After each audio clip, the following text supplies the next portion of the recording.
As freeing as it all is, doing it all yourself, it has some limitations as well. It means I cannot work with instruments that I do not know how to play myself, like guitar or drums, and then I either have to program them or use samples, or decide not to use them at all, which could then drastically change the sound of the song or even the genre.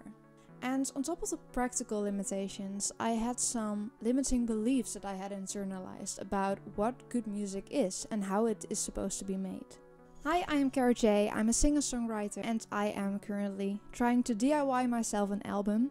And in this series I'm taking you with me on that journey and sharing my experiences and process. Today I will be talking about the challenges of being a solo home producer.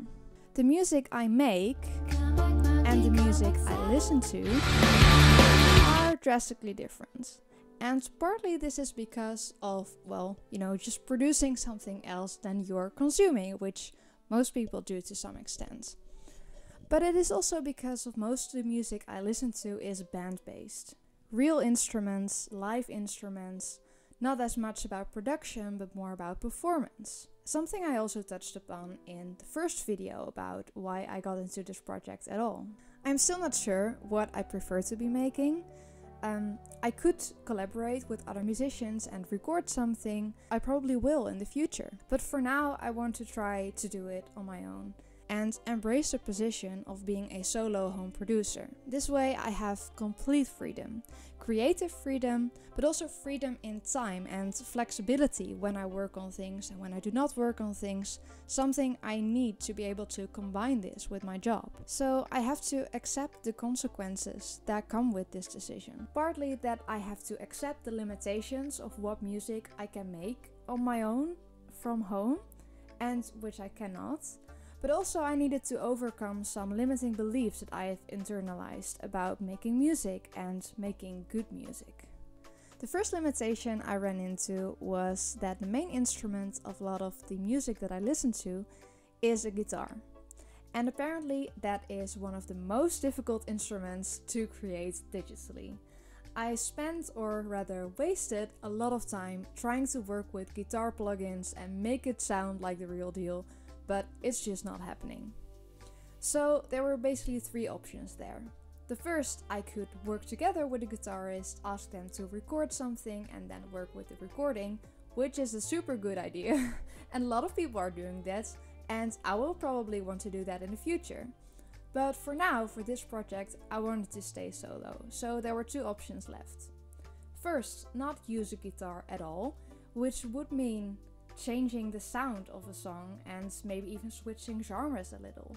But actually this has opened me up to listening and exploring genres of music that I didn't really listen to before. I really opened up an appreciation of how creative you can get with sound design, something I also touched upon in the previous video. And yeah, I just got a new way of putting creativity into a song. The third option is kind of a combination of both. So still using a guitar-like sound, but getting more creative with it. So not a guitar imitation, but more a guitar-like creation. So for example, the sound I made for the song Same Road Back. Some people think on first glance that it is a guitar, but also some people think it's a brass type instrument like a trumpet or a saxophone. But that's neither. It's the sound made for Same Road Back. It's unique to the song. And a similar thing goes for the songs 8 AM and Alchemy that are yet to be released on the album. I also used guitar-like sounds for that, but then altered and produced them more. So I still see the guitar thing as a limitation, that I cannot create the band sounds that I like so much in other music. But I do not think that the expansion of my creativity outweighs that limitation. Because now in the future I just have more options. Either indeed work with a guitarist and use an actual guitar, or not default to a guitar and think if I can use other sounds instead. And that way I actually have more freedom than I would have if I would have stuck to what I know from the music I listen to. A second musical limitation is my voice. And specifically having to coach myself during a performance and having to edit and mix my own voice, as it is very impossible to stay objective about your own vocals.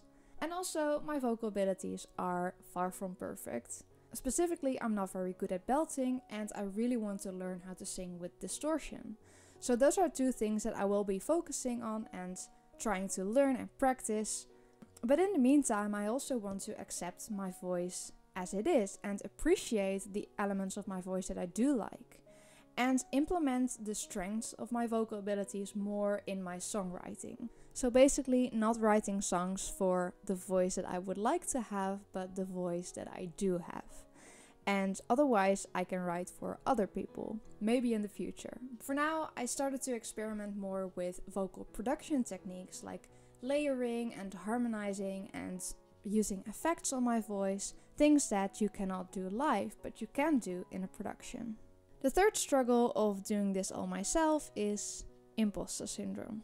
How can I ever think a recording is good enough or a mix sounds good enough if I made it myself? You see all these tutorials with thumbnails like, do this if you want it to sound pro, but if you don't consider yourself a pro, you will never listen to your music and think, ooh, this sounds pro. It will always stay something that you made yourself, which is not a bad thing unless you keep considering that a bad thing. But I noticed that when I listen to music of artists that I like with the same critical ear that I listen to my own music to, I also hear a lot of things that I don't like, and it kind of ruins music. It actually really helps to ask what other people think of the music you make and ask for feedback. But it's also kind of dangerous to ask for feedback if you're not asking the right people. I think feedback and advice is a topic for a whole video in and of itself. Now onto limiting beliefs I held about music. The first limiting belief that I held was real music has real instruments. You probably heard it before or maybe said it a couple of times. Actually, I think I have said it many times. Before I started actually getting into electronic music. Of course, tastes differ, but placing real instruments over electronic instruments doesn't really make sense. Yes, learning the skill and mastery of playing an instrument is super valuable, but from a writing perspective, electronic music actually adds a whole layer of creativity. Not only are you writing parts for different instruments, making the composition, thinking about melodies, harmonies, chords, structure, rhythm. You have all these things as if you were writing for a band or an orchestra. But then you are not assigning these parts to different instruments, but you're also creating the instruments yourself and thinking of what sound that instrument could make from scratch, and then the sky's the limit. So for example, the song What If, I wrote it on the piano, so just piano part and my voice, and then I took the piano parts and assigned them to different synthesizers and create a whole changing soundscape of synthesizers. So by doing that, did I make the song less real? Theoretically, I think this argument is quite convincing, but I still have the narrative of real instruments are better, internalized to some extent. Real instruments and the tradition of making music this way has cultural and historical significance. But so does the relatively younger tradition of electronic music. It's just younger. And of course you could still prefer one over the other. Tastes differ. I just think we should stop with that general statement. Sampling is cheating. This is not a view that I personally held, also not really one I needed to overcome, and I also don't really use sampling that much, but I still wanted to talk about this because I hear it a lot. Actually, I think what is super beautiful, even poetic, about sampling is connecting different pieces of music and placing your music in the context of the music that was made before you. Interweaving music and musicianship over time.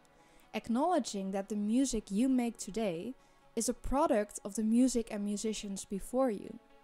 Even just by learning how to play an instrument, learning about music, listening to music and getting inspired.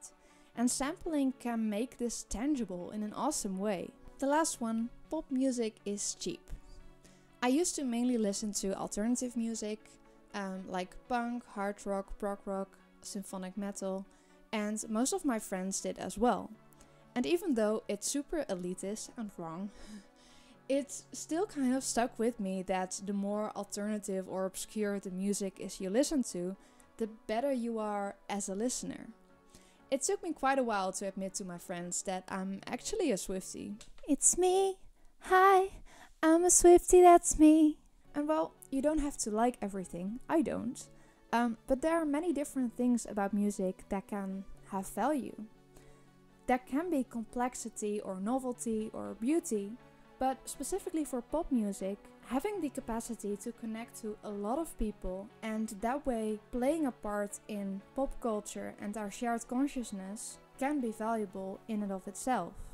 That was a little more serious of a subject. Philosopher by day, musician by night. But to conclude, making music completely by myself has some limitations, but it has also opened up my eyes for new things. The fun and value of creating digital instruments, the possibilities of vocal production, and overcoming some limiting beliefs I held towards the music I am actually making right now. I hope you enjoyed this video. If you did, please subscribe to this channel if you haven't done so already, and leave a pineapple in the comments. See you in the next episode of DIYing my debut album.